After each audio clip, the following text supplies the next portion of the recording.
اعوذ باللہ من الشیطان الرجیم، بسم اللہ الرحمن الرحیم، الحمد للہ رب العالمین والصلاة والسلام والتحیۃ والاکرام علی سید الانبیاء والمرسلین وآلہ الطیبین الطاہرین المعصومین۔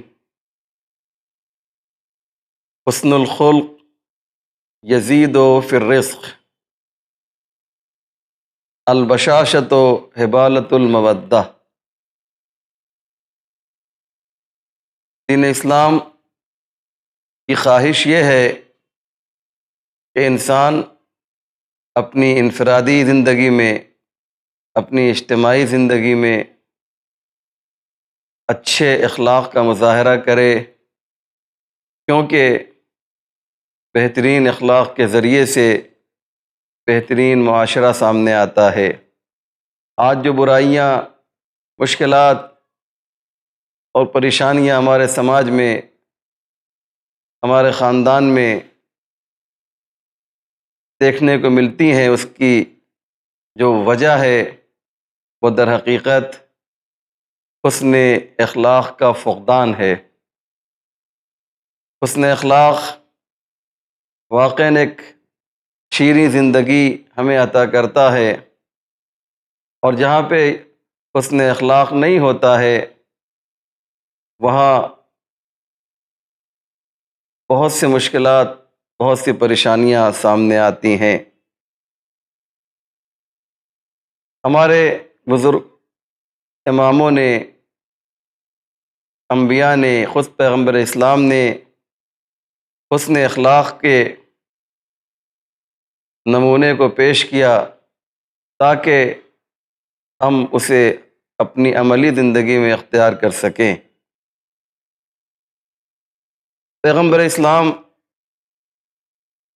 مسجد نبی کی طرف جا رہے تھے، اصحاب آپ کا انتظار کر رہے تھے کہ راستے میں ایک شخص ملتا ہے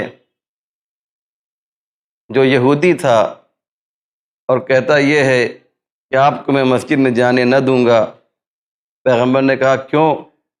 کہا کہ آپ نے مجھ سے اتنا پیسہ لیا تھا جب تک کہ آپ مجھے واپس نہیں کریں گے۔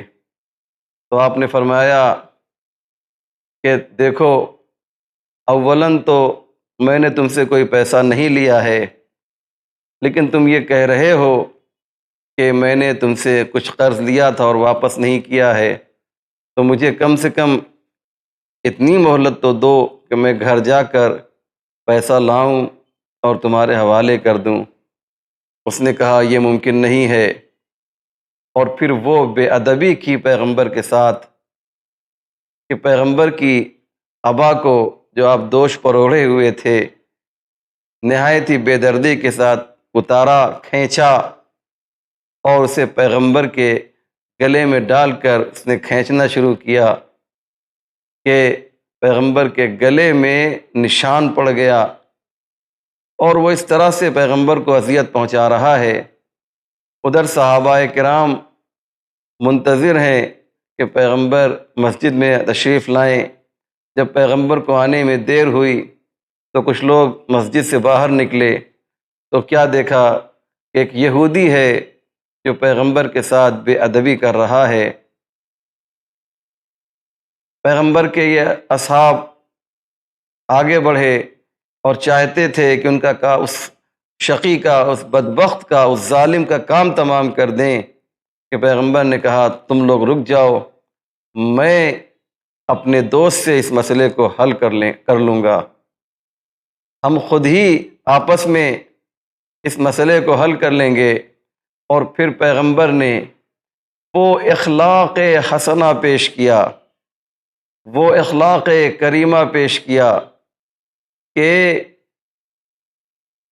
وہ شخص جو دشمن بن کر آیا تھا، اس نے دیکھا کہ ہم ان کے ساتھ مسلسل زیادتی کر رہے ہیں، لیکن یہ اخلاق، اچھے اخلاق اور نرمی سے پیش آ رہے ہیں۔ آخر میں اس پتھر سے پانی نکلنا شروع ہوا، اس کا دل پسیجا اور یہ پیغمبر کے قدموں پر گر گیا اور کہا مجھ سے بہت بڑی غلطی ہو گئی، مجھ سے بہت بڑی خطا ہو گئی، آپ مجھے معاف کر دیجئے، اور اب مجھے یقین ہو گیا کہ جو اللہ کی طرف سے اللہ کے بندے آتے ہیں وہ ایسے ہی ہوا کرتے ہیں۔ یقیناً آپ نبی خدا ہیں، آپ رسول خدا ہیں۔ جو کلمہ آپ نے دیگر مسلمانوں کو پڑھایا ہے وہی مجھے پڑھا دیجئے، تاکہ میں بھی آپ کے دین میں داخل ہو کر نجات یافتہ بن جاؤں۔